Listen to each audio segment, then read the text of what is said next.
Queridos hermanos y hermanas, con gran alegría hoy damos la bienvenida, encaminamos con Teresa, al teólogo Javier Picaza. Buenas tardes, Javier. Es un placer tenerte con nosotros. Además, justamente hoy coincidiendo con la fiesta de Santo Tomás de Aquino, que es el patrón de los teólogos. Aunque Javier es ampliamente conocido tanto en el mundo de la religión como en otros muchos contextos sociales, permitidme hacer una breve introducción de su persona y su extensa trayectoria. Javier Picaza y Barrondo, 84 años, vizcaíno de pura cepa. Fue ordenado presbítero mercedario y en la actualidad está felizmente casado. Tiene un doble doctorado en teología y filosofía y es licenciado en Sagradas Escrituras.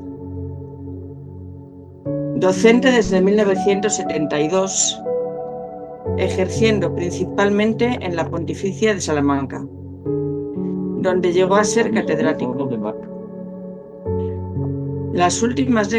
las últimas décadas ha estado entregado a charlas, seminarios, blogs y a escribir una fecunda cantidad de libros y otras publicaciones, entre los que podemos encontrar en las librerías, por citar algunos: Dios es verbo, no sustantivo; Los caminos adversos de Dios; Gran diccionario de la Biblia; La palabra se hizo carne.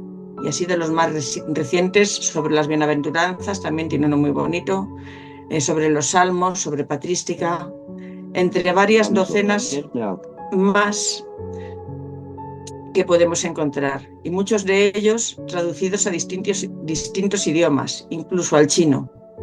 En la actualidad sigue tan activo y audaz como siempre, para beneficio de todos los que le seguimos, aportando una visión de discernimiento y espíritu crítico a menudo tan necesaria para los creyentes.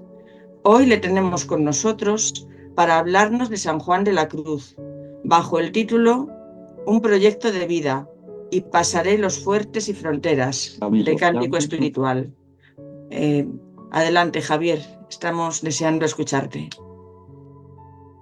Muchas gracias, Sandra. Un poco exagerada, pero muchas gracias. Gracias a todos los que estáis aquí. Tendría que hablar de San Juan de la Cruz. Estudió en el colegio quizá mejor que había en aquel momento en España, que era el Colegio de la Compañía de Medina del Campo, pagado por los grandes comerciantes castellanos que comerciaban sobre todo con los Países Bajos. Aprendió allí el mejor castellano, la mejor literatura italiana y castellana, la mejor poética, latín. Por tanto, venía de un colegio privilegiado de pago, pero él lo tenía que pagar trabajando de día en el hospital de Bubas, que eran enfermos, la mayoría sexuales, de las grandes guerras de España en el mundo. Era, por tanto, uno de los lugares más duros para trabajar, como trabajar hoy en un hospital de marines de Estados Unidos, donde hay bastantes disfunciones mentales y humanas. Vivió, por tanto, en un mundo durísimo. Entendió en carne viva la otra parte del Imperio español, que tenía soldados en Flandes, en Italia, en el norte de África, todos los conquistadores de América, pero él los veía desde el otro lado, desde las enfermedades que todo eso creaba. Quiso hacerse cartujo, porque pensó que la mejor manera de vivir era separarse para el misterio.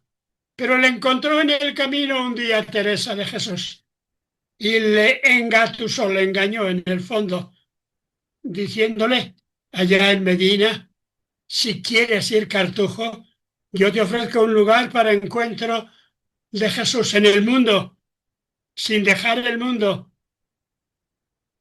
Necesito a alguien, 5 o 6 personas, que me ayuden a crear un grupo de cristianos comprometidos, que no los encuentro por ahí.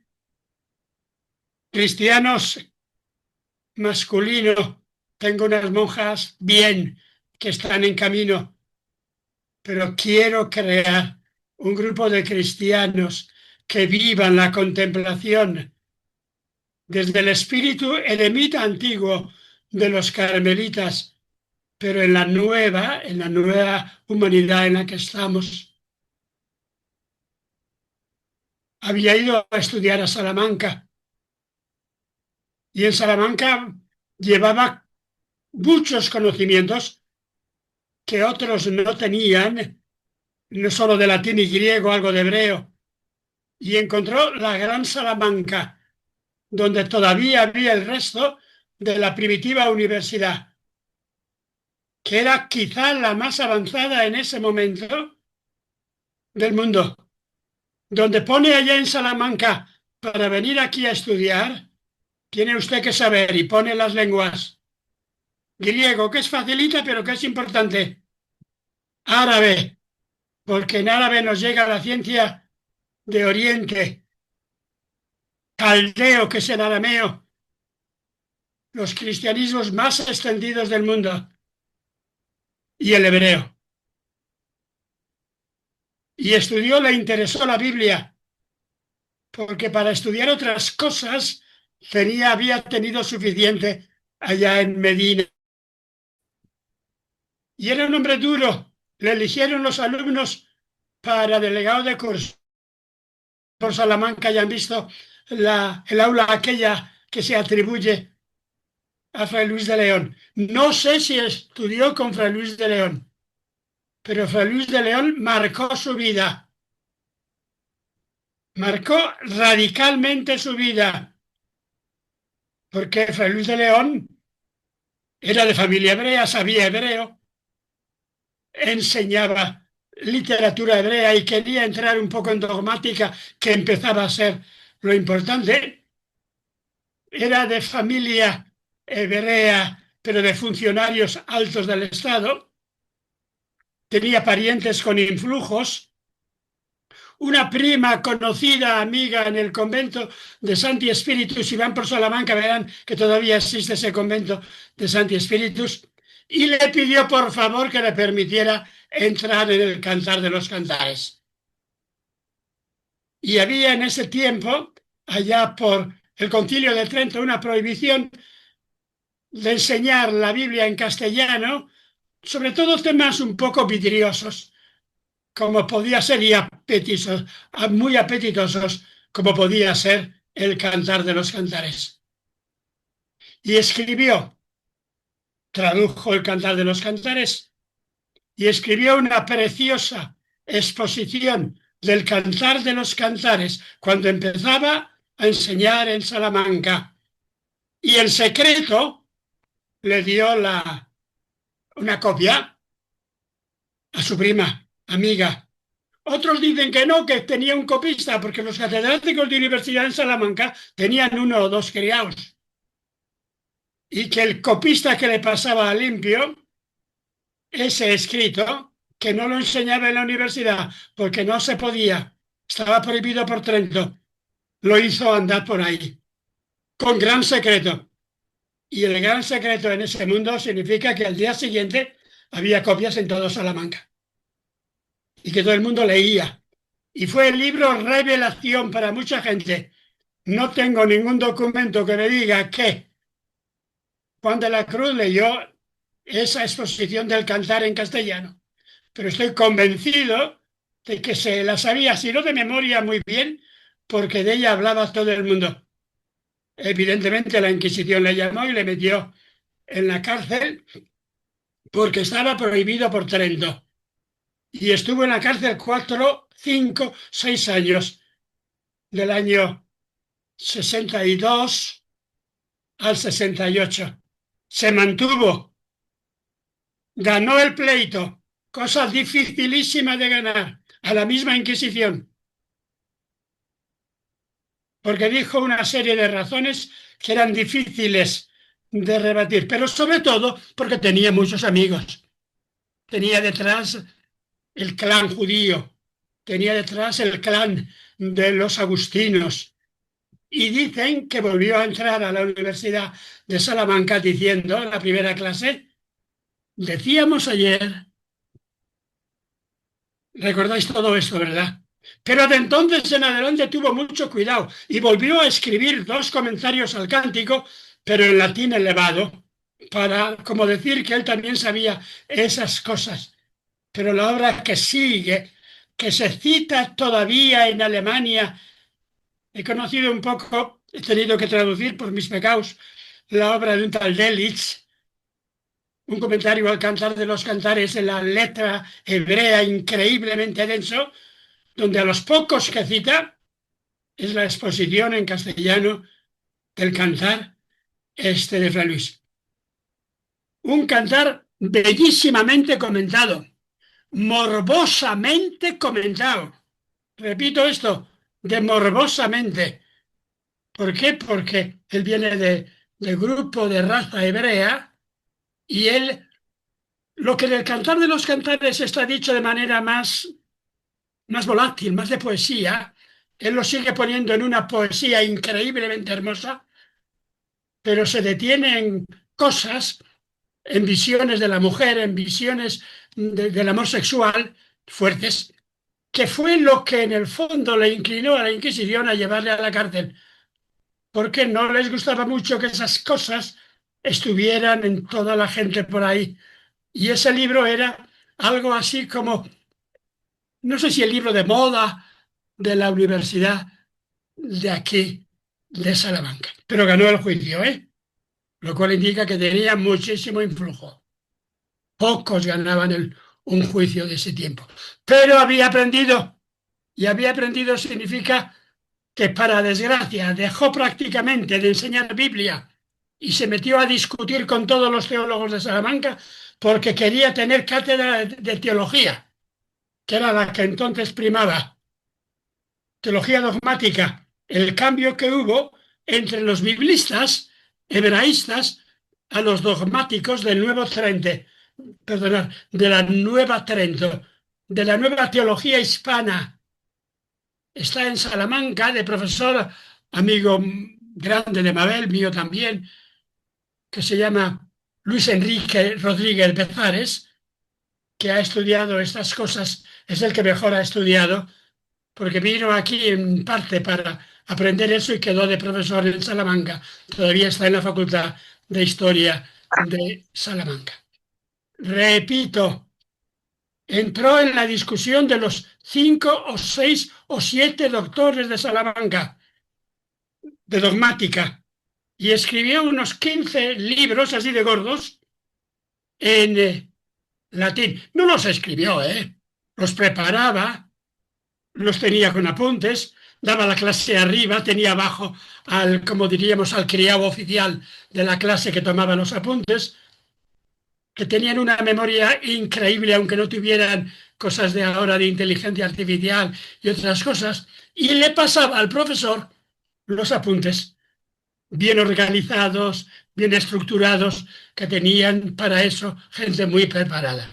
Y tiene unos 15 tratados de amplia teología, publicados la mayoría de ellos, algunos sin publicar todavía, porque hace falta dinero y hay esas cosas, actualmente interesan menos, las están publicando los agustinos de El Escorial. Entre tanto, escribió algunos libros en castellano para devoción. El más conocido es el de los nombres de Cristo, que está bien, que se puede leer en precioso castellano. Y escribió un libro genial que no recomiendo a nadie, especialmente a las mujeres, titulado La perfecta casada. Y en La perfecta casada hay un camino que va desde la exposición del Cantar del año 62 a La perfecta casada del 85, donde notas ya en la primera exposición que era un misógino. Era alguien que tenía en segundo plano a la mujer, alguien que siempre que puede, con su morbosidad, termina diciendo estas cosas son de mujeres, cómo engañan las mujeres. Y en La perfecta casada, a la mujer perfecta casada, la pone, perdonad la expresión, la perfecta criada de un marido un poco noble. Si ustedes tienen tiempo y ganas, pueden encontrar en cualquier sitio ese libro en perfectísimo castellano, un libro genialmente, a mi juicio, morboso y malo. San Juan de la Cruz nunca habría hecho eso, nunca difama a una mujer en ningún lugar, por ninguna razón del mundo. Y las que mejor le entienden son mujeres. Y las que han conservado su herencia han sido básicamente mujeres. ¿Por qué digo eso? Porque Fray Luis de León, cuando se hace ya mayor y junto a los libros que él hace en latín para ser catedrático, y hay unas historias increíbles de las luchas que había entonces entre catedráticos, porque tenían dinero, ¿eh? Había mucho dinero, porque era una honra para Salamanca, la Universidad de Salamanca, pero la Universidad de Salamanca fue un desastre para los campesinos desde aquí hasta Valladolid, que tenían que pagar grandes tributos para la universidad. Voy un poquitín ahora a ver esto. Escribe los mejores versos que hay en castellano, a mi juicio, son los de Luis de León y los de Juan de la Cruz. ¿Quién es mejor? Eso discútase. Pero los poemas de Luis de León son todos antifeministas. Todos, todos. Léanlos ustedes. Están en cualquier sitio. Quiere a la mujer un poquitín como una joya para el marido y una criada del marido y poco más.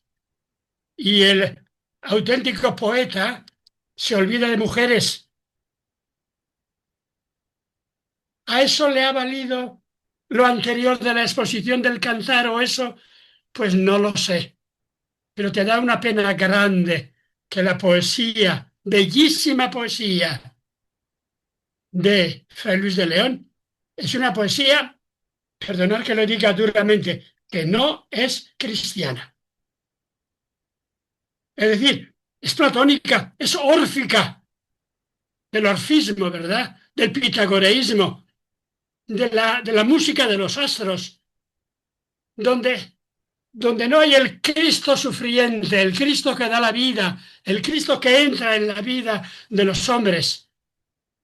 El Cristo suyo es el Cristo que está allá arriba con el rabel sonoro, tocando la música y el canto más hermoso que tiene. Si venís a Salamanca, veis, junto a la clerecía y la Casa de las Conchas, una especie de monumento que hay a un músico famoso que se llamaba Salinas, y para él, en el fondo, la música, que no está nada mal, pero la música es el lenguaje de Dios, como un Bach, querer en Dios por Bach, que no está nada mal, ¿eh? Pero que no es el Jesús del Evangelio. Fue una poesía increíble, que triunfó porque Quevedo, unos años más tarde, cuando triunfaba Góngora y nadie entendía a Góngora, dijo, poesía en castellano, la de Luis de León. Pero sin entrar en cuál era el fondo antifeminista, el fondo violento, y termino ya para entrar en Juan de la Cruz. ¿Cómo termina la exposición del Cantar? La que le llevó a la cárcel. En el fondo la que contribuyó a que le liberara la Inquisición. Cuando el Cantar termina con la mujer diciendo, ven, ven Señor, como el final también del Apocalipsis, pone un capítulo último, Juan de la Cruz, ven Señor, ven. y ven arrasa todos los reinos malos, mata a todos los bandidos, que no quede en el mundo este ningún hombre bueno.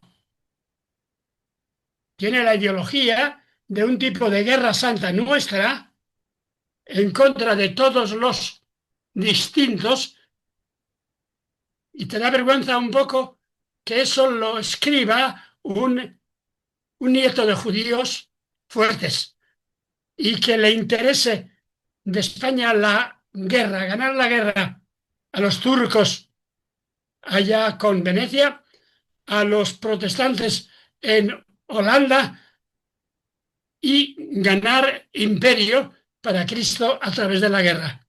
De los capítulos más duros que yo conozco, se le pide a Jesús que se olvide de mansedumbres, de milagros, de pobres, que venga y destruya a todos los perversos, y le nombran provincial el madrigal de las altas torres, donde en el convento de las Agustinas estaba la hija de Fernando el Católico de abadesa, ¿verdad? Inmediatamente se muere. Y es un personaje grande, grandísimo, pero no se puede comparar con Juan de la Cruz. Juan de la Cruz tuvo una hermana que muere de hambre.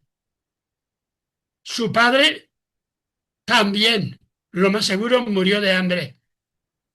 Su madre tuvo que andar por ahí intentando por todos los medios algo de trabajo de cordelera. Y él, Juan de la Cruz, como era muy, muy enfermizamente inteligente, pudo estudiar trabajando de día en el hospital de Bubas de sifilíticos. Los soldados españoles del mundo entero traían las enfermedades del mundo entero. Y él aprendió lo que era el mundo. No tenía que hacerse pobre, pobre, pobre, pobre. Pero al mismo tiempo estudió en el mejor colegio que había, el de Medina, y en la mejor universidad que había. Y Teresa le convenció que fuera, para bien y para mal, y fue. Y Teresa quería, hombre, este hombre no vale para mandar mucho, ¿eh? Y para mandar él tenía otro y otros, y le engañaba para mandar el famoso Gracián, ¿recordáis? Y el Antonio también, que no era como Gracián, pero también sabía mandar. Y a este, a Juan de la Cruz, le obligó Teresa a ser el director espiritual de la nueva hornada de mujeres. ¿En dónde? En la Encarnación de Ávila, donde había 80 monjas de todo tipo, entre las ricas, ricas, ricas que iban a estudiar y poco más, con criada, hasta pobres, con el deseo de que creara ahí, que era el único lugar donde ella creía que él podía crear algo. Y estuvo del 62 al 67, ¿verdad? Y ser confesor era ser catedrático, era ser ayudante ¿de qué? De estudios, era ser el hombre bueno que anima. Y eso le molestó a muchísima gente. No le molestó como a los de Luis de León, que era un noble, y la Inquisición le lleva en público y está entre Valladolid y San Marcos de Toledo. A él le raptan. ¿Le raptan quiénes? Unos esbirros. ¿Qué nombre le podéis poner? Unos sicarios. ¿Unos pagados por quién? Por los carmelitas calzados. ¿Qué va? Carmelitas calzados entran, se dejan entrar, se engañan en el fondo, pero de los que quieren una iglesia, porque este Juan de la Cruz nos va a estropear todo enseñando a vivir, a estudiar, a pensar a mujeres. Y lo que queda de Juan de la Cruz nos lo queda básicamente porque, porque después, cuando empieza allá en Andalucía a crear grupos de estudio místico, Las únicas que en el fondo le entienden son 5 o 6 mujeres, por las que se conserva el cántico y los libros que él escribe con toda precisión. O sea que le llevan y no entiendo, ¿eh? Me gustaría hablar más ahora, pero se me han muerto algunos con los que hablaba de eso, José Vicente Rodríguez, que lo sabía todo, absolutamente todo, aunque tenía pues quizá un criterio algo más piadoso que el mío. Y veía las cosas desde la providencia de Dios, que es una manera de verlas muy, muy sana. Pero yo quiero verlas desde la providencia de Dios que escribe por los renglones torcidos de la historia.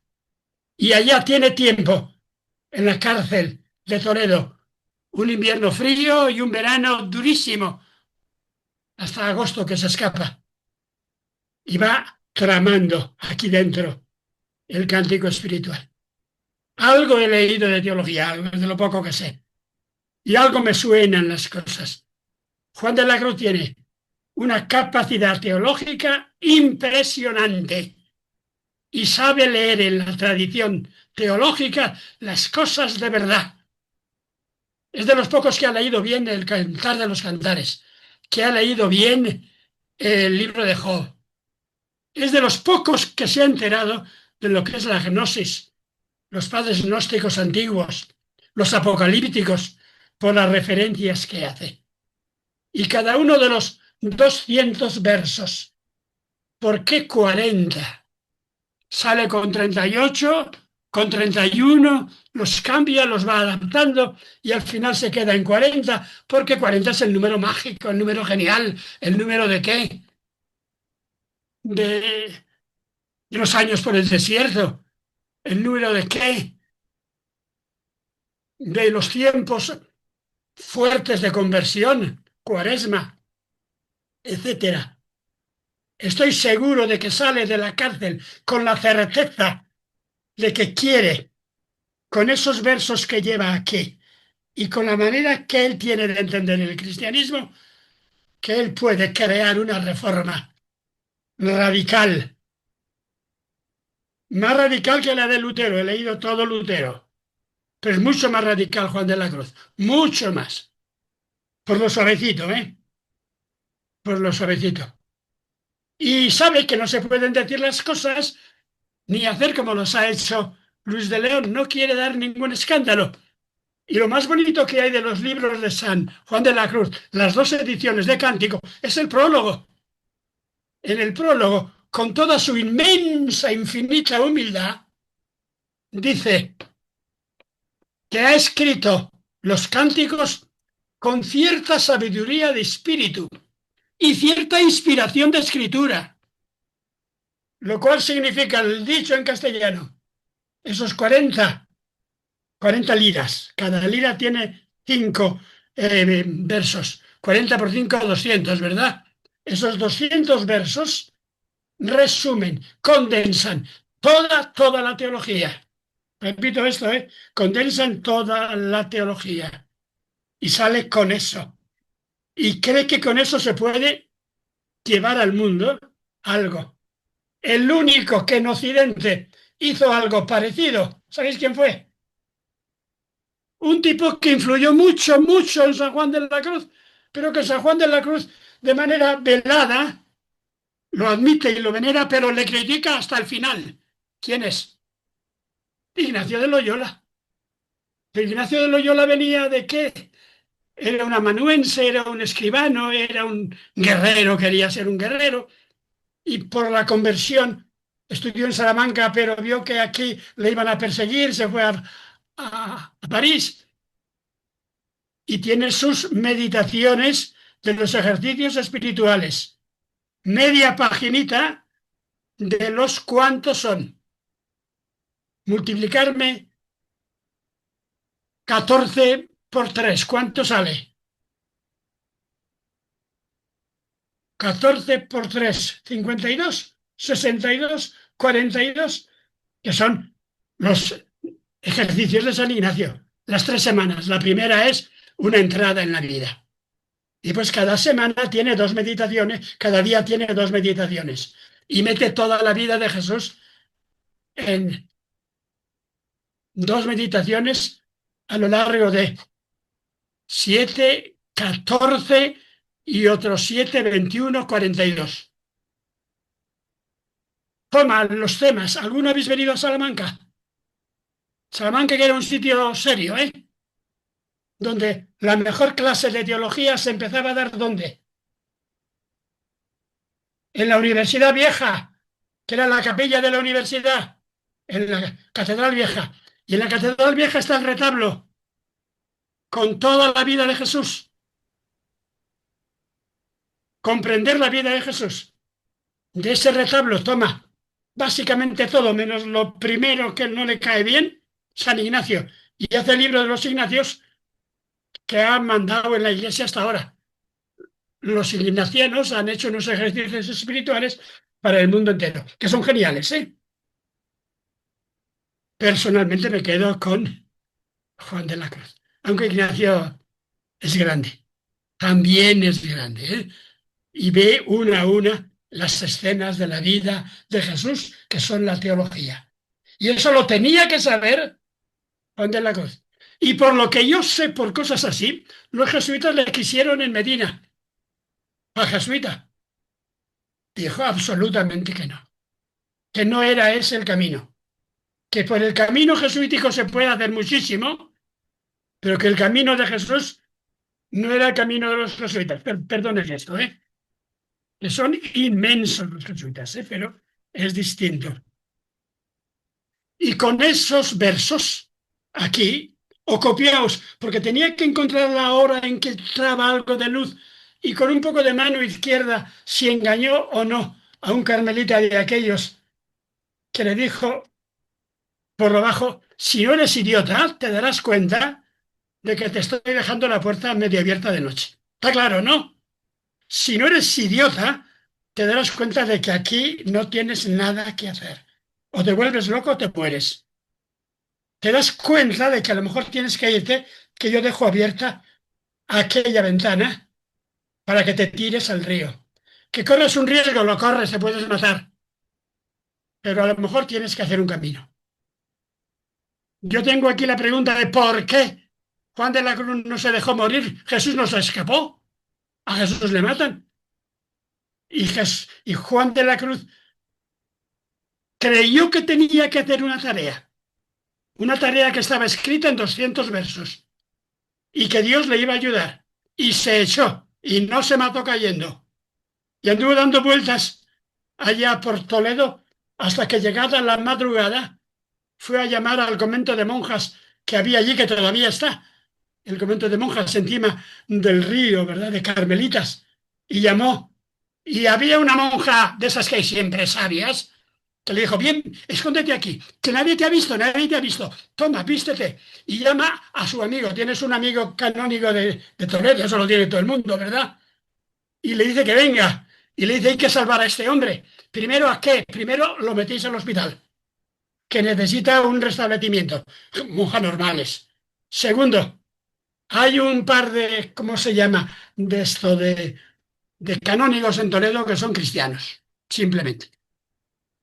Y entonces, qué sé yo, le visten bien, de arriero, cogen unos arrieros y lo está buscándole toda la inquisición de esto, porque se escapa, ¿eh? Y se escapa sin ninguna autorización. Y si lo cogen y se escapa, llega pasando por la Mancha, llega hasta Extremadura, porque en Castilla las cosas andaban peor. Y allá en Extremadura parece que tenía menos manos la Inquisición. Y allí hizo en 13 años, del 68 al 91, si no me equivoco, son 13 años, ¿verdad? Una de las misiones más fantásticas que nunca se hayan hecho. Iba, dice como nuestro amigo, el de Mabel y mío, Luis Enrique, con cartapacios y cartapacios y apuntes y apuntes. Iba poniendo los versos, pero dice en la introducción, y con esto empalmo, en la introducción al cántico A y al B, lo que está inspirado son los versos, lo cual significa en castellano: lo que está inspirado es el Cantar de los Cantares. Y ya que no se puede traducir el Cantar de los Cantares, porque a nuestro gran amigo Luis de León, por la broma esta, le han tenido en la cárcel, yo lo pongo en verso. Y lo resumo en verso. Y lo resumo en verso de manera genial. Cada uno de los 200 versos de San Juan de la Cruz son una buena tesis teológica. No una buena, una buenísima. La mejor teología que se podía hacer entonces. Ignacio fue a aprender teología a París y le fue bien, más o menos. Juan de la Cruz aprende lo suficiente aquí en Salamanca con la Biblia. Y cuando vinieron los de Luis de León con la dogmática, ¿sabéis lo que hizo? En el tercer curso, decirle al provincial, yo me voy, yo aquí no aguanto ni un día más. Tenía esa libertad. Y dejó la universidad, porque no le enseñaba nada. Porque aquellos escolásticos famosísimos, el Vitoria, el Soto, Cayetano y todos, pues enseñaban cosas que no son de la ciencia de Jesús. Y se fue. Y no terminó la carrera, no le interesó. Repito esto, ¿eh? No le interesó, dejó la universidad porque tenía cosas más importantes que hacer. Y esas cosas más importantes eran ayudar a mujeres que no iban por la universidad, no podían ir. Escandalizar a medio Ávila por su manera de tratar a las monjas del convento de la Encarnación. Y se fue a Andalucía básicamente a crear escuelas de oración. Unas escuelas de oración donde los alumnos básicos, más que alumnos compañeros, eran monjas carmelitas, eran también carmelitas, que hubo algunos que entraron. Y lo más curioso, que en los grupos de oración de Juan de la Cruz había por igual clérigos y laicos. Clérigos y laicos. Y les enseña a unos y a otros el camino de la vida cristiana. Y ahora yo empiezo algo de lo que voy a hacer. Algo.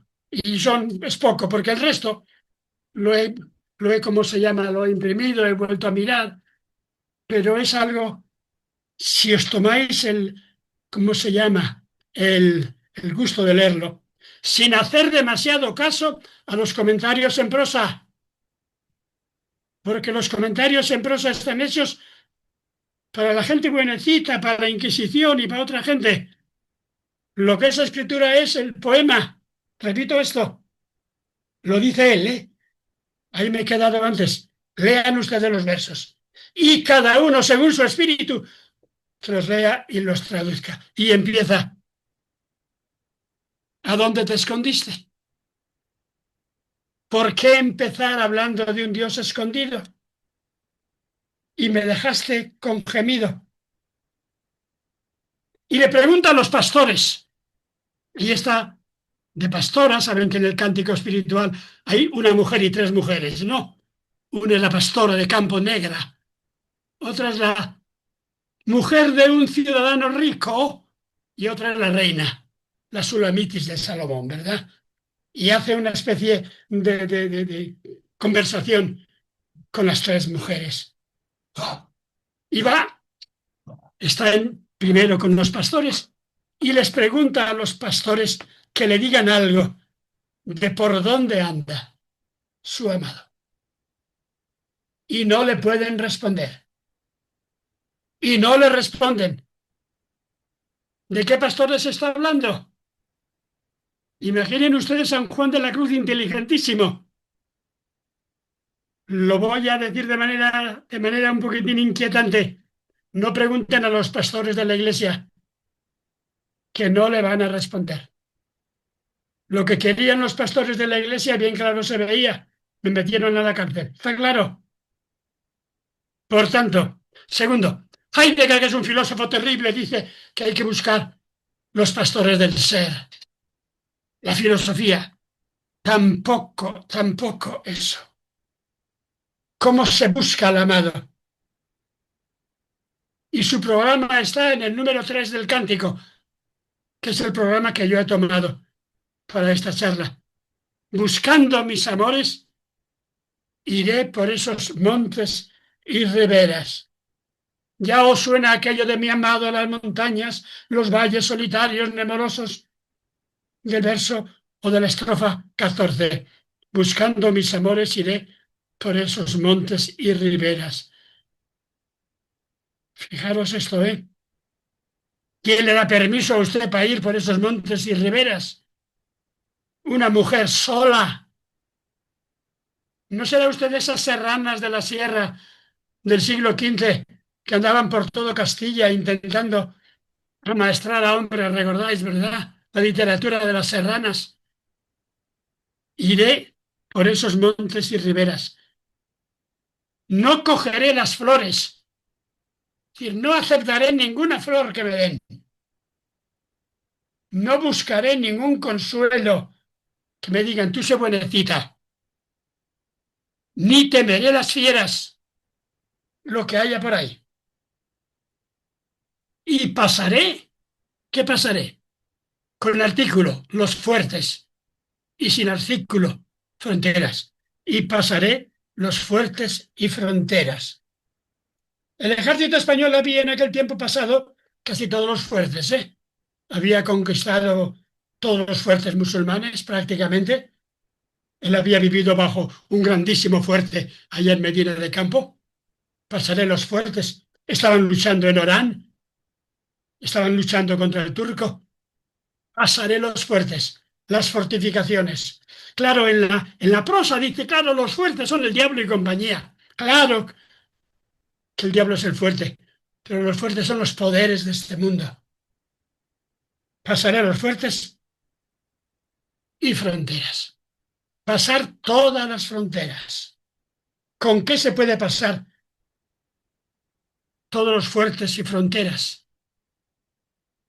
Con el ejército de la OTAN, con el ejército de los chinos, con la inteligencia artificial.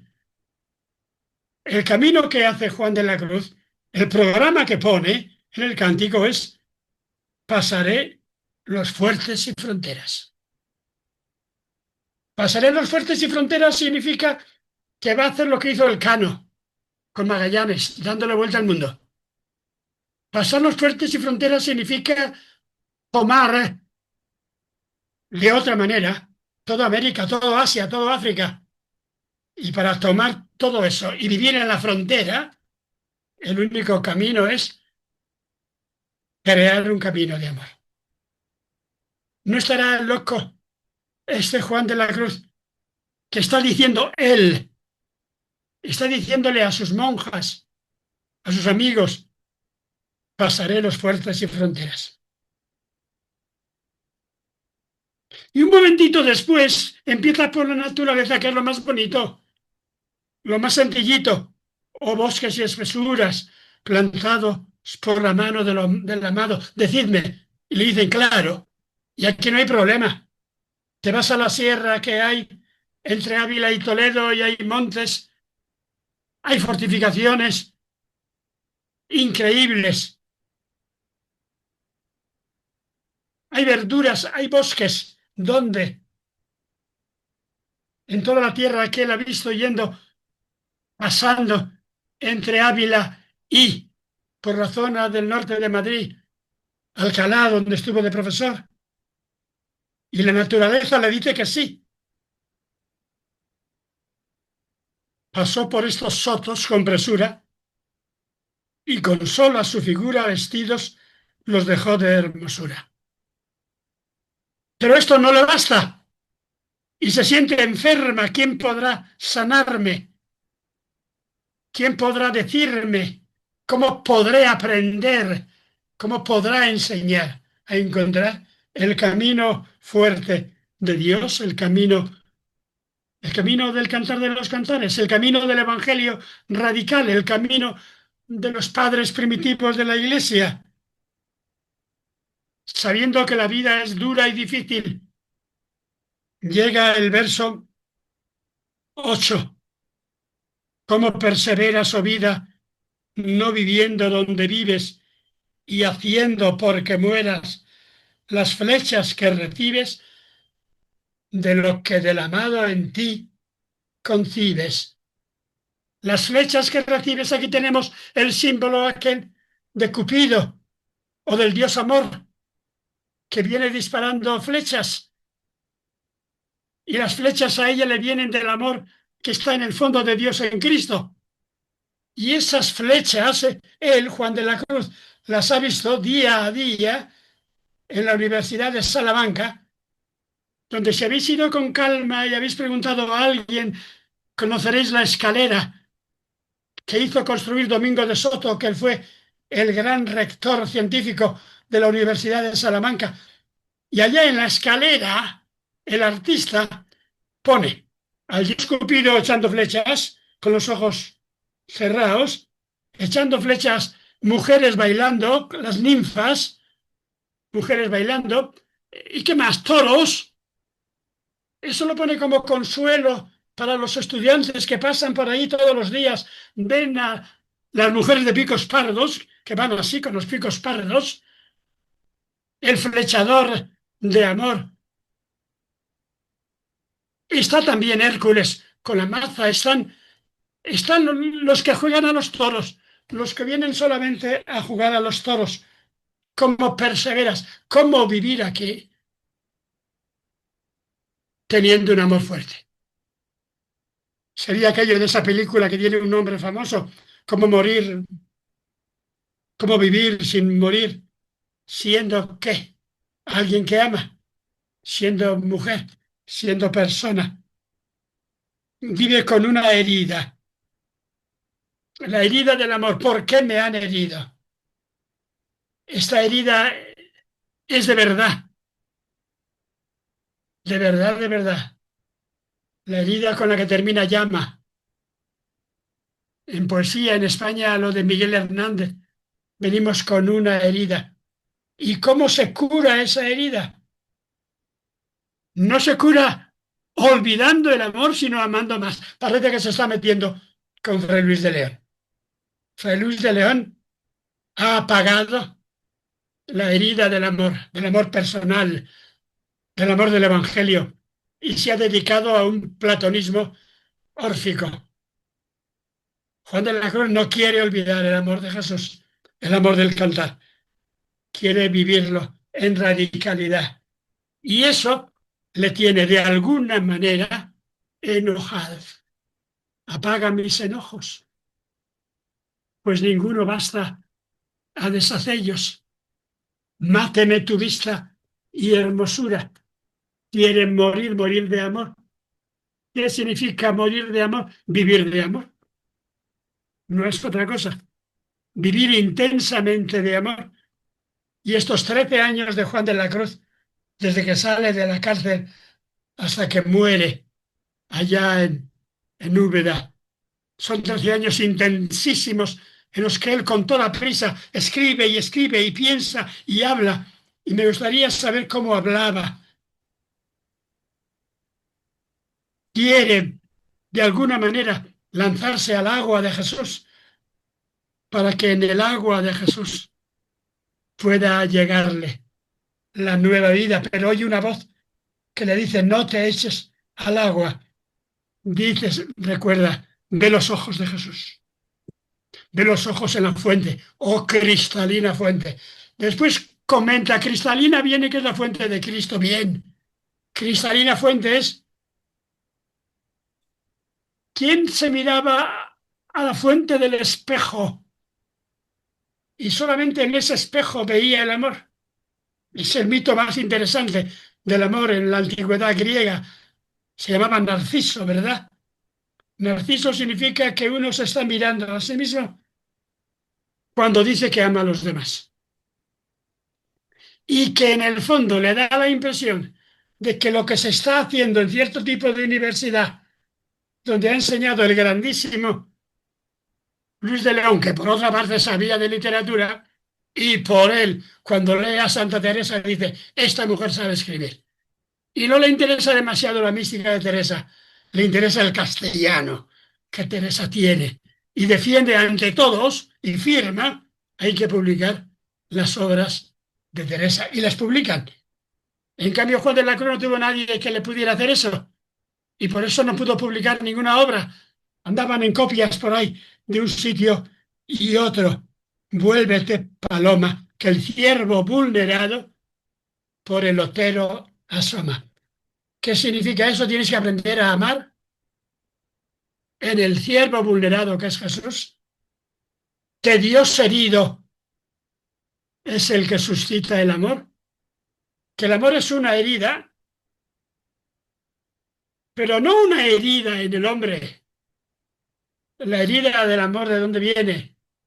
Es la herida de Dios, el Dios herido.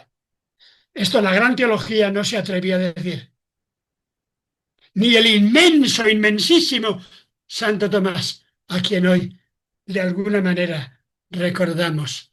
El Dios herido, el Dios herido de la carta de Pablo a los filipenses, pudiendo vivir como Dios, quiso vivir el amor en la pequeñez, quiso vivir el amor desde los expulsados, quiso vivir el amor desde la cruz. Y esta es la novedad de Juan de la Cruz. Dios es amor, significa Dios no es poder, el amor que mueve las estrellas. ¿Quién decía eso? Aristóteles. ¿De dónde le viene? De Platón, del orfismo. ¿Quién cita eso? Los grandísimos teólogos han citado eso. El principio de gravedad de Newton, que mueve los astros, principio de gravedad es el amor. Pero es mentira eso. El amor que mueve las estrellas es el amor de misericordia, de cercanía, de entrega de la vida, de muerte de Jesús. Y cuando ve al amor en el mundo entero, le dice, viene por el otero, mira, ¿y qué ve? Mi amado. ¿Y cómo empieza diciendo el amado por las montañas, los valles solitarios, nemorosos, las ínsulas extrañas, los ríos olorosos? Y es la estrofa que más se ha citado de él, la cita el Papa Francisco en su documento Laudato Si, como diciendo esas montañas y valles es Dios, pero eso cerrado, si no se lee en el conjunto del cántico, tampoco demuestra nada. Porque mi amado de las montañas lo dice también Fray Luis de León, pero el amado de las montañas de Fray Luis de León es distinto.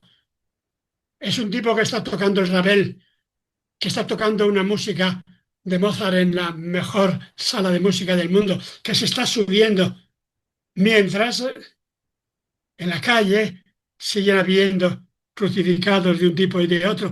Y cuando entras en esto, dice Juan de la Cruz, ahora tengan ustedes cuidado. Y pone tres estrofas preciosas. Si quieres pasar montes y fronteras, vas a tener riesgos. No busques riesgos grandísimos, los pequeños. El primer riesgo que tienes que pasar, ¿cuál es?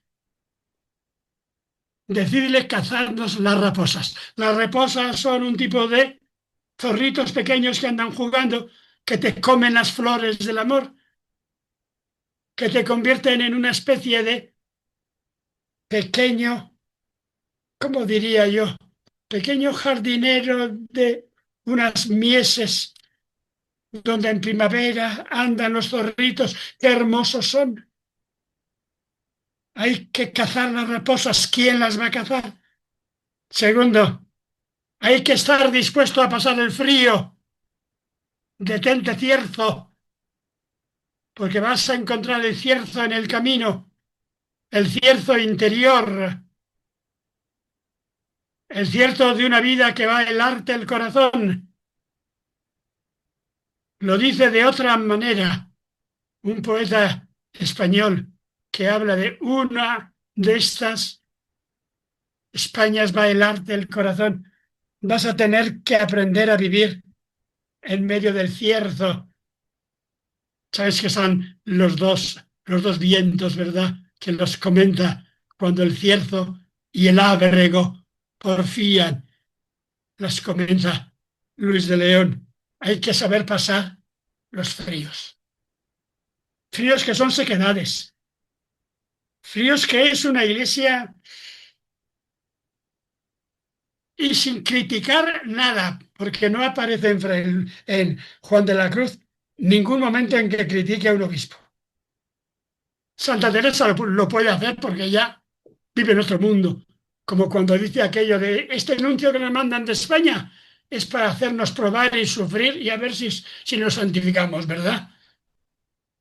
Juan de la Cruz no dice ni eso. Y tercero, que es la estrofa que me gustaría saber comentar, pero que como no la sé, la voy a pasar un poquitín rapidito. Oh ninfas de Judea, en tanto que en las flores y rosales el ámbar perfumea, morad, como dicen los argentinos, ¿verdad? Morá, viví, morá en los arrabales. No queráis tocar nuestros umbrales. Voy a dejar otras, pero de esta sí que quiero decir dos palabritas. ¿Cuál es el riesgo de las ninfas? Seguro que encontráis a otro que os da otras explicaciones. Seguro que mejor que las mías. Seguro que cuando Juan de la Cruz explica esto en prosa, dice cosas hermosas, pero ves en el fondo algo durísimo.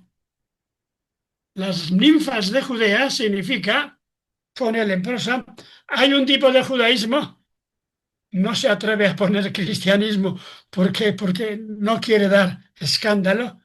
Hay un tipo de judaísmo que busca en el fondo el poder, los amores fáciles, los que Pablo llama en Romanos 13, versos 8 y 9, amores adúlteros, amores adulteraus, amores con los que quieres apagar otra cosa. Estas son las ninfas. Las ninfas son tres cosas, es el dinero. Son amores que se compran y venden adulterados y es el poder. Una iglesia, una cristiandad, que en el fondo lo que busca es poder tener amores fáciles, adulterados. No se atreve a decir adúlteros, pero dice algo peor, adulterados. Un tipo de poder, como si cuando tomas el poder y ganas la guerra en Flandes, has resuelto las cosas. Todavía no se ha luchado la gran guerra de religión, que se luchará poco más tarde, de 1618 al 48. Y toda Europa, desde los Urales hasta Portugal, está en guerra entre católicos, protestantes y otros grupos que han convertido la religión en batalla. Y al final de la guerra, en la paz de Westfalia, no gana nadie, ni católicos ni protestantes. ¿Quién gana? El dinero. Está clarísimo, ¿verdad? Y España va al desastre absoluto. España pierde todas las colonias de Europa. En América le dejan porque no tienen todavía capacidad de organizar algo serio como ha organizado España. Y la guerra la hacen las religiones y en la guerra triunfan al final los que ganan mercados e imponen el mercado en el mundo, que son básicamente desde Europa, Holanda e Inglaterra, un poco Francia. Alemania está demasiado hundida. Venecia, que está jugando con todos, con cristianos, con judíos y con turcos, rusos que empiezan a decir, igual que otros van por ahí, se ponen a correr los rusos y todavía están terminando de correr actualmente allá junto a Seúl, junto a Corea, junto a Kamchatka y todo eso, ¿verdad? Y en todo ese peligro de jueguecitos, peligro de amores falsificados, está el peligro máximo, es tú misma. Haciendo ese camino, te vas a encontrar con tu mundo que lo tienes que organizar. Esto no es una fácil, como diríamos ahora, literatura de, ¿cómo se llama esta literatura de autoayuda? Que te dan 5 clasecitas fáciles de autoayuda, Pero claro, te meten también un poco de droga, ¿eh? Te meten un poco de adulterantes químicos. ¿Cómo pacificar, curar? El problema para Juan de la Cruz es el mismo del de Jesús, curar una humanidad enferma. Y la curación del hombre solo está en el amor. Y el hombre corre el riesgo de que su mundo interior le va a destruir. Y de que si seguimos ahí, podremos vivir solo de guerra, de dinero y de mucha droga, mucha medicina. Hay medicinas que son absolutamente necesarias, ¿eh? Pero vivir de edulcorantes, como diría yo, místicos, químicos. El problema en Juan de la Cruz, el más fuerte quizá, es la estrofa esta donde viene Jesús a hacer un conjuro. Y lo hace en forma bellísima. Meten el conjuro a quienes, a las compañías, una palabra muy bonita de la literatura galaico-portuguesa, de las compañías. Esas compañías que son, esas compañías interiores. Está jugando aquí San Juan de la Cruz con la compañía de Jesús. Crearle a Jesús una compañía. Esto lo digo en serio, ¿eh? Había un riesgo de que a Jesús había que crearle una compañía de soldados. Y haces la compañía de Jesús. Ignacio de Loyola anduvo toda la vida dándole vueltas y si le ponía a su grupo el nombre de Compañía de Jesús, de Compañía de Soldados, o si le ponía el nombre de SJ, Sociedad de Jesús. Pues bien, ¿cómo conjuramos el riesgo de locura del mundo? Porque el mayor riesgo que hay en este mundo actual es la locura, locura mental, desquiciamiento mental. Yo tuve un alumno aquí que escribió una tesis, un carmelita de Norteamérica, Daniel, como es, tiene un nombre rarísimo, escribió una tesis, yo algo le ayudé. Mm, Y me da muy rabia porque le di, a ti te vale más el libro de Morel sobre San Juan de la Cruz, que es el libro más serio, con diferencia que hay, sobre San Juan de la Cruz. Era un jesuita, el jesuita más ilustrado hace 40 años, que al final terminó, después de escribir el comentario de Juan de la Cruz, por haberlo leído, terminó diciendo que en esta iglesia no había salida. Y se hizo, pues bueno, una especie de dirigente espiritual sin Jesús, con un tipo de transformación interior con esta literatura de autoayuda. El cristianismo auténtico, él diría lo de Nietzsche, que decía solo hubo un cristiano serio y a ese le crucificaron. Este, que ha sido el mejor comentarista de Nietzsche que ha habido, ha muerto ahora hace poco, diría, en el fondo, yo solo he leído un intelectual cristiano que lleve radicalmente el cristianismo hasta el final, pero que no le han seguido, que se llama Juan de la Cruz. A lo mejor esto no es así, ¿eh? Pero ¿quién está dispuesto a pasar fuertes y fronteras? ¿Quién está dispuesto a vivir, iba a decir yo, a pelo, sin que mi locura interior te destruya? Vivir en gratuidad, sabiendo que te pueden utilizar. Vivir en gratuidad, sabiendo, Juan de la Cruz, que sí tiene algún amiguito, algún amigo, pero que cualquier día se puede el inquisidor acordar, recordar y decir, ese se nos escapó de la cárcel, a ver si lo metemos. Y lo peor de todo, entre los amigos de Juan de la Cruz, al final, prácticamente la mayoría, los grandes, le dejan solo. Después de la muerte de Teresa, Gracián tiene la mala suerte de que le cogen los moros y se lo llevan por ahí cautivo. Hay la mala suerte de que tiene razón o no tiene razón Doria y los que quieren convertir el Carmelo en un tipo de orden seria, no orden de amadores como este Juan de la Cruz, y quieren hacer una reforma del Carmelo. El que de alguna manera resiste mejor es un andaluz llamado Tomás de Jesús, que era gran maestro de la Universidad de Baeza. Es donde había universidad, ¿verdad? En Baeza. En Baeza. Un hombre de una cultura increíble.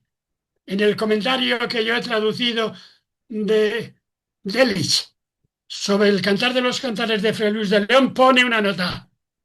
De esto, el que más sabe, con vergüenza de muchos protestantes como yo, es Tomás de Jesús, que al final le mandaron a intentar hacer una misión en Flandes y hacía una misión bastante cercana a la de Juan de la Cruz. Y le tienen entre Flandes y la zona alemana cercana un grandísimo respeto. Fue el fundador de un desierto donde van almas enamoradas de Jesús. ¿Cuál es el desierto? Perdón, desierto en el sentido carmelitano, más famoso de España. Está ahí cerquita, ahí en la esquina. Las Batuecas. ¿Han ido ustedes? Un desierto increíble que él fundó para gente que quiera dedicarse a la vida espiritual. Ahí es donde lleva Dors a su gente y que es una gente pues de mucha oración también, ¿verdad? Pues se puede discutir otras cosas. Pero bueno, a lo que voy, a lo que voy. San Juan de la Cruz tenía la tarea fundamental en su vida de curar enfermos y de curarlos en serio, de curarlos enseñándoles a querer.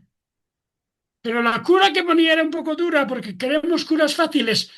Ahora termino enseguida. Sí, sí, ya voy terminando, ¿eh? Ya está Mabel. Ya iba a terminar, pero termino ahora mismo. La cura más fácil, o es demasiado difícil hacer una cura como Juan de la Cruz.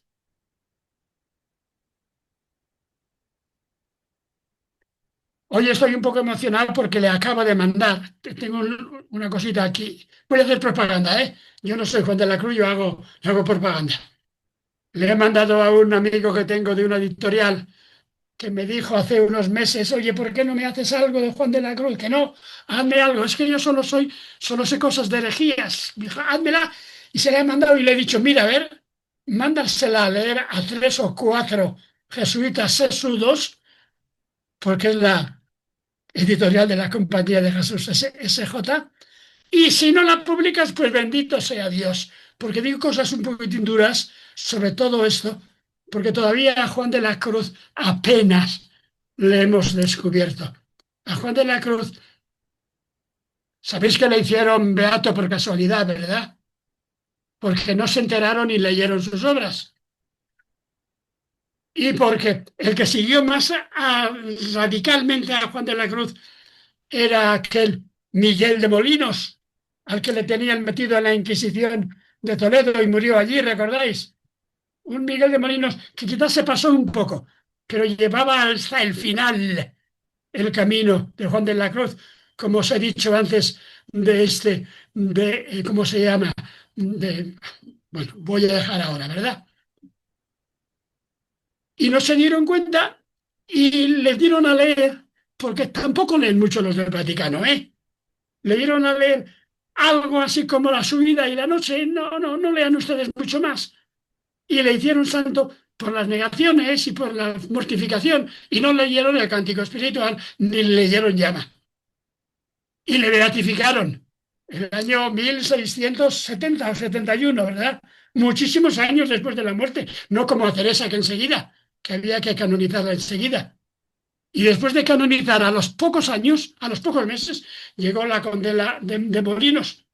Y si no lo canonizan entonces, no lo canonizan, lo beatifican. Le han hecho doctor hace ahora 100 años, ¿recordáis, no? Del año 1926 al 2026. Yo como soy malo, tengo la impresión de que los que lo hacen doctor tampoco saben lo que están haciendo. No sé si me explico. Porque es el único doctor serio de teología que hay en la modernidad, iba a decir desde San Isidoro, que ya es antiguo, ¿verdad?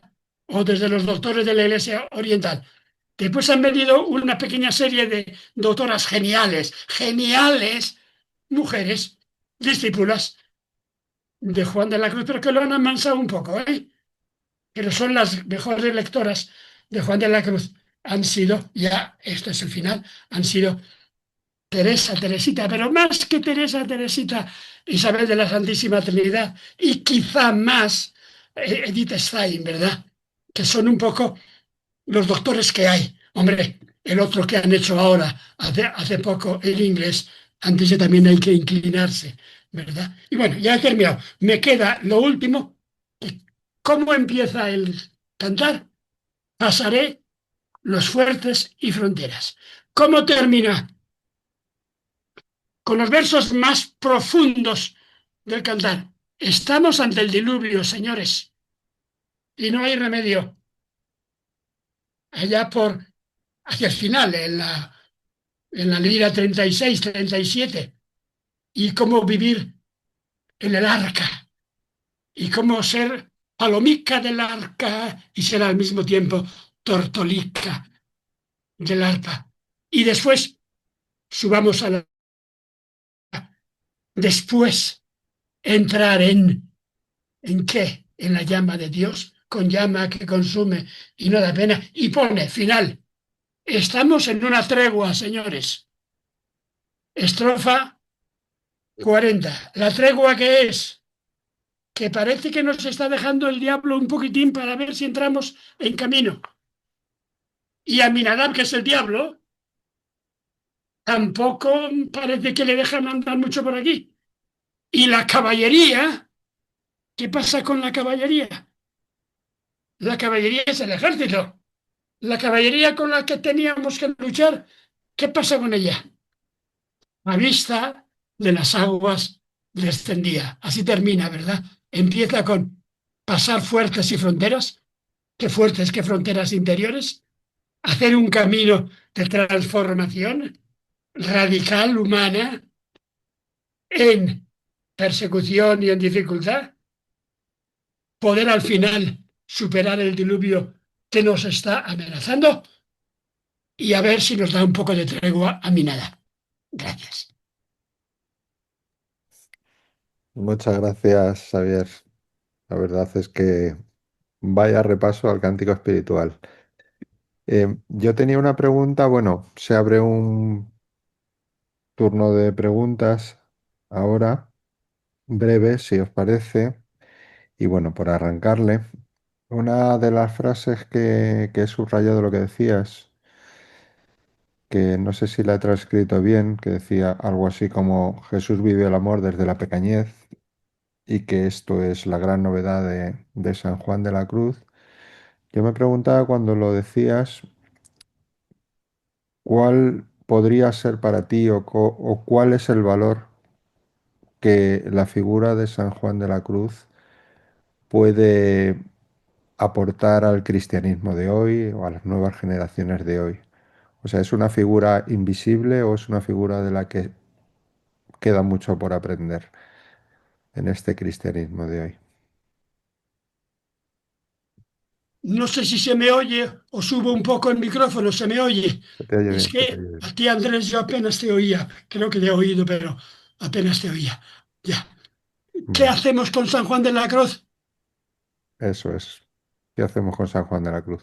A mí me gustaría, en primer lugar, que la gente entrara en sintonía con Juan de la Cruz, que no nos presenten un Juan de la Cruz muy edulcorado, es muy fuerte, muy duro, que Juan de la Cruz es lo más fácil, pero lo más fácil significa ni esto ni es otro, ni esto ni es otro, ni esto ni es otro, nada, nada, nada.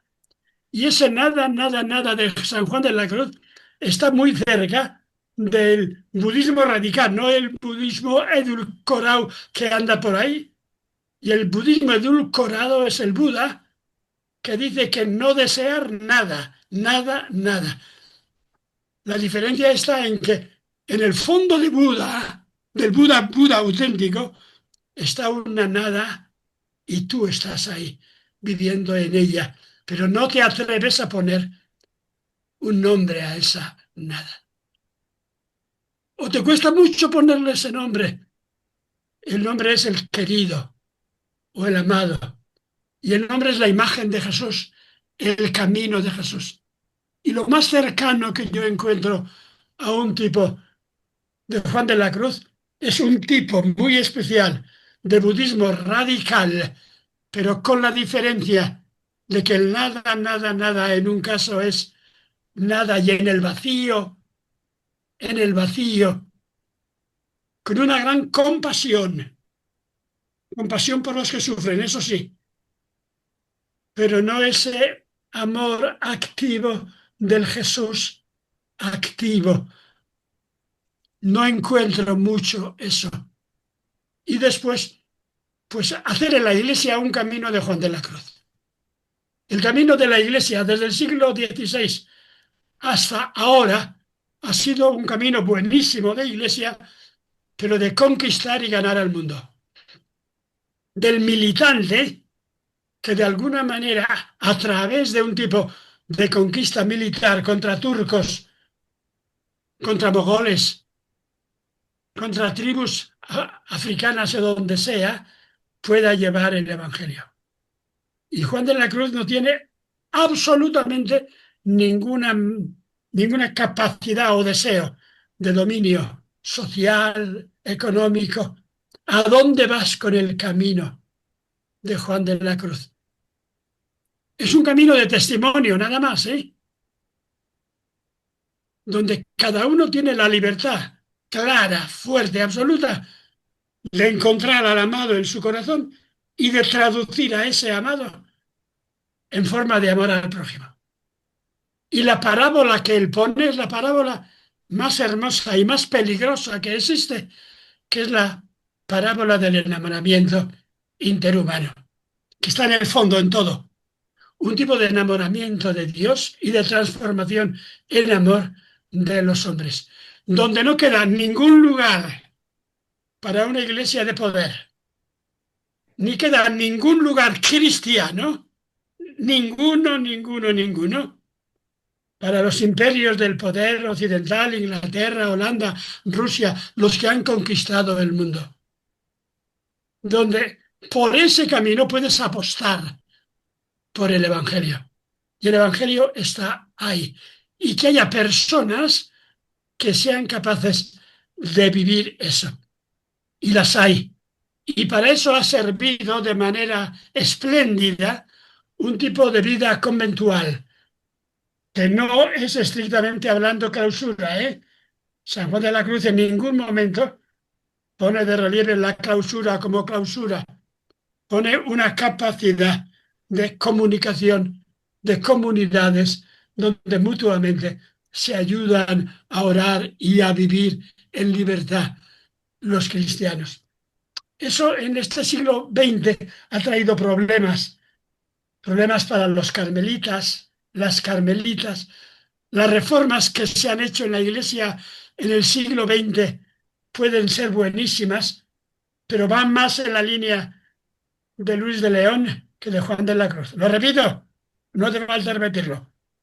Un tipo de reformas de Iglesia, de poderes de Iglesia, de instituciones de Iglesia, va más en la línea de un poder eclesial, de una administración eclesial, que la línea de Juan de la Cruz. Y la línea de Juan de la Cruz te puede decir que dejar en libertad a las personas para que ellas amen, sin crear estructuras de poder, puede llevar adelante el Evangelio. Creer eso es creer en el fondo, en ese camino de Juan de la Cruz. Él lo hace de una manera interesante. Debió ser genial la forma en que trataba pues, a la gente que iba con él, ¿verdad? Sin olvidar que era de aquel tiempo, ¿eh? Sin olvidar que en el fondo de aquel tiempo y de nuestro tiempo, si un día tenéis tiempo, buscaros la explicación del Cantar de los Cantares de Luis de León y leer el final. Luis de León está pidiendo que venga ya una especie de gran inquisición, que venga ya el Hijo del Hombre y mate a todos los perversos, que venga ya. Y Jesús no ha venido así, sino que está viniendo en el amor, la transformación interior. Y eso puede llevar a una salud interior. Y esa salud interior es la transformación del corazón y de la vida. Por ahí sería. Y mucho más no te puedo decir. Y nada menos. ¿Alguna pregunta que alguien quiera formular? ¿Algún comentario? Beatriz ha levantado la Sí, mano.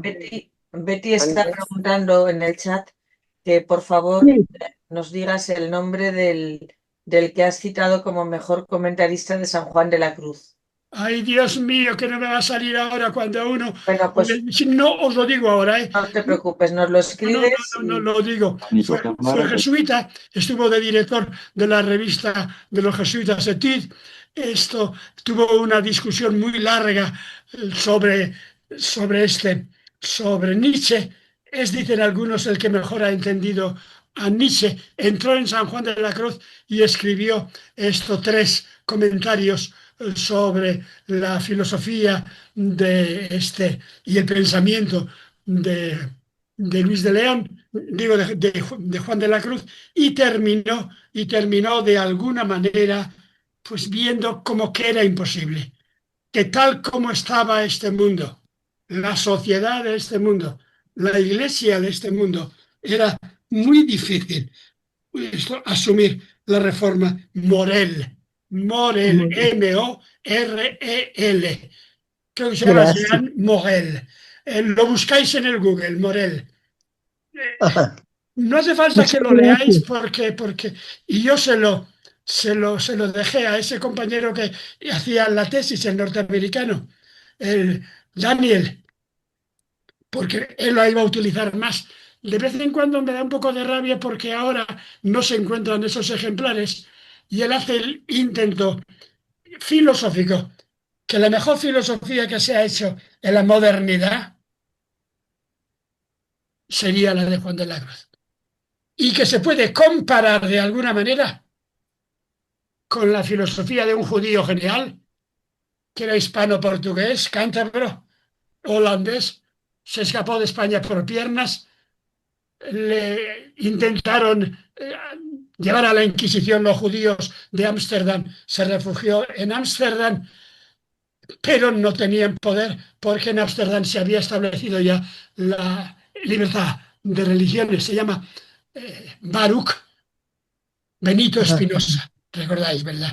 Y Benito Espinosa de alguna manera va por el camino de Juan de la Cruz, un judío, pero claro, para Benito Espinosa el Dios es el mundo, la naturaleza, muy cerca de Fray Luis de León. Y para Juan de la Cruz, por encima del mundo, la naturaleza, Deus sive natura, la naturaleza divina, una especie de, como diría yo, de inmersión cósmica divina, es que la naturaleza tiene un rostro y que ese rostro es Jesús y que podemos ver en él un amor personal. Y esto de verdad, solo me lo enseñó una china. Hombre, tenía que haberle mandado esto para que viera y lo vería, ¿verdad? Una china, china, mercedaria de Berry, de China. Y una china que te dice que ustedes, los vascos y los europeos, son primitivos. ¿Se entera usted de eso? Absolutamente primitivos. Que los políticos que ustedes tienen son unos payasos y que el tipo de normalidad de aquí es primitivo. Que mi padre, su padre era un budista con ciertos ribetes de taoísta, tiene una cultura humana muy superior a la de ustedes. Pero, aquí está el pero, me he hecho cristiano. y vino por aquí para estudiar un poco a San Juan de la Cruz, leyó un libro mío, venía de vez en cuando y hablábamos, y está ahora con un pie en la isla aquella de Formosa y con otro pie en el continente de China, ¿verdad? Y es China, China. Pero a China le falta una cosa, el rostro humano de Dios. Y ese es el escándalo, ¿eh? Le podéis poner un rostro humano a este mundo. Y este rostro humano de este mundo es Jesús. Y ese Jesús es el misterio radical de la creación. Y la meditación es un entrar en amor con Jesús.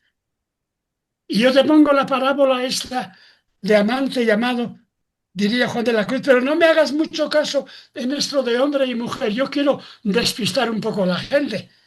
Y despistar a la gente significa que pone a una mujer, pero le pone casi siempre en masculino.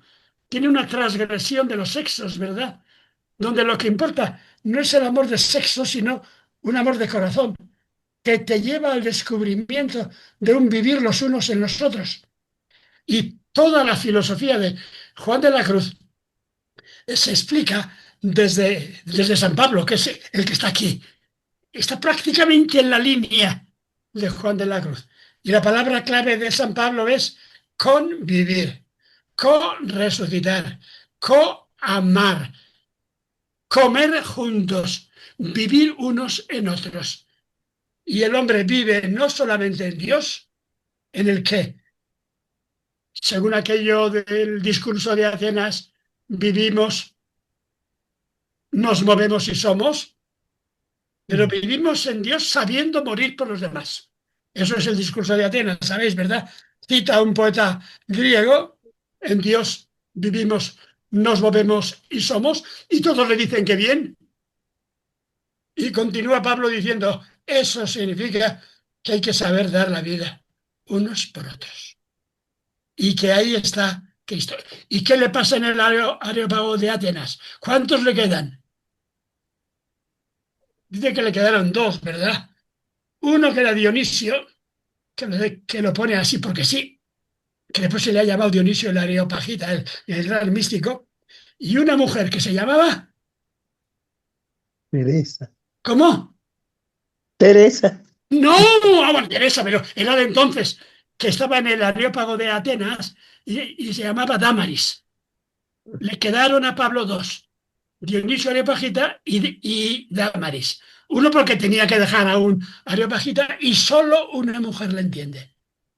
Una mujer que sabe que la vida es un don y que es saber vivir unos en otros. Estoy hablando de el discurso del capítulo 17 del libro de los Hechos. Y San Pablo repite constantemente con vivir, morir unos por otros, comer juntos, sin esciein, es la experiencia profundísima de cómo de alguna manera resucitamos en los demás. No solo en Dios, que eso está ahí, sino que la resurrección es que la vida de los que en ti mueren no acaban, sino que se transforma y los muertos viven en los que seguimos viviendo en este mundo y vivir eso como experiencia radical de convivencia. Por ahí sería, ¿verdad?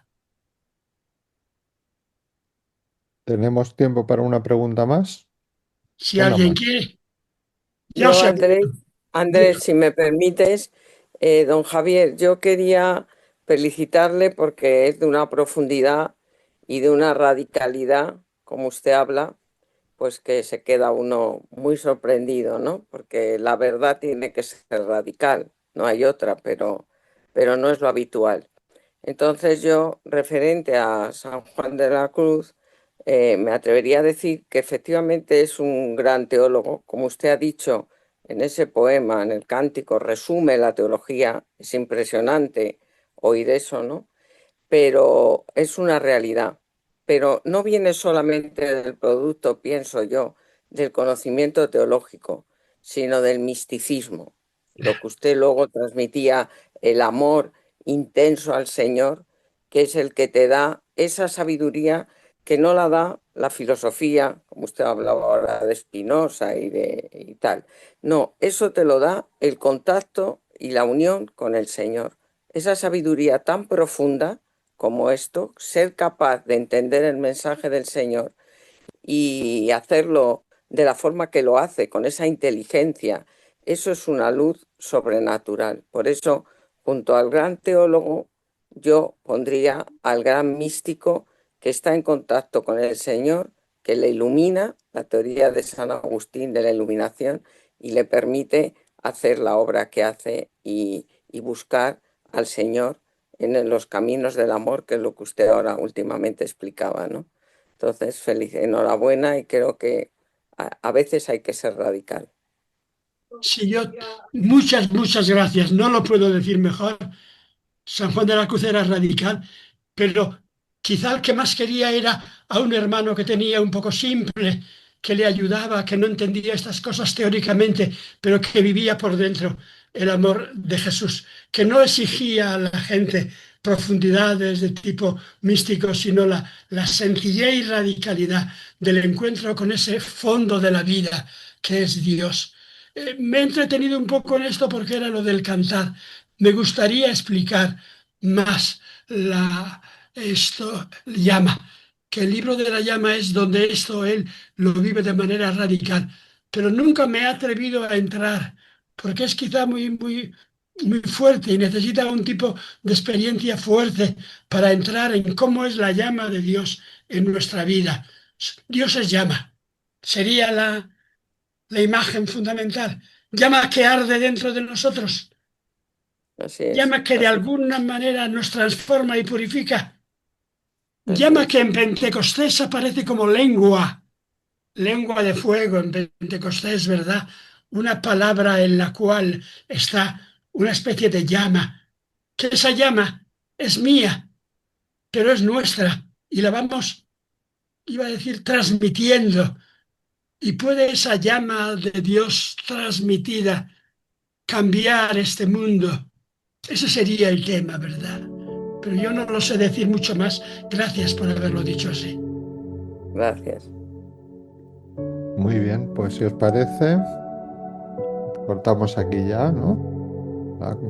Esta charla que ha sido magnífica. Y bueno, recordaros que la subiremos a YouTube, quedará allí publicada para quien quiera repasarla, escucharla de nuevo, compartirla. Sandra, ¿quieres decir algo? Sí, únicamente que en la presentación se me ha olvidado decir que también Javier tiene varias obras escritas ya sobre San Juan de la Cruz. Así que nada, muchas gracias Javier por esta charla tan magnífica y gracias a todos por haberos incorporado a ella. Muchas Claro. gracias a todos y que Gracias, paséis una Andresito. noche espléndida.